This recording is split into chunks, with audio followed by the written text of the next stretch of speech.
Yosefu mteule wa Mungu, aliitwa kimya mwaminifu, akasema ndio kwa moyo wake wote, akafuata mapenzi ya Mungu. Mtakatifu Yosefu mteule wa Mungu, aliitwa kimya mwaminifu, akasema ndio kwa moyo wake wote, akafuata mapenzi ya Mungu.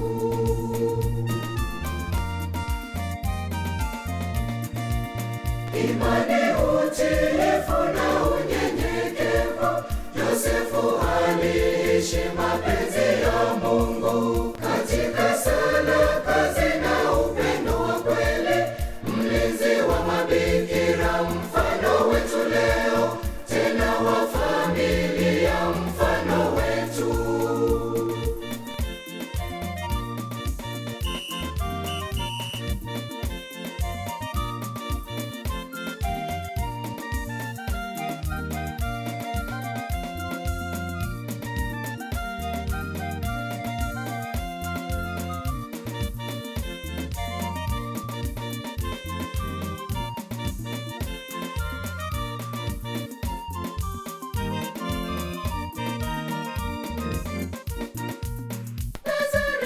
Alifanya kazi kwa bidii, kwa mikono yake na moyo wa imani. Kila siku yake yote ikawa sala, maisha ya kawaida kawa matakatifu. Nazareti alifanya kazi kwa bidii, kwa mikono yake na moyo wa imani. Kila siku yake yote ikawa sala, maisha ya kawaida kawa matakatifu.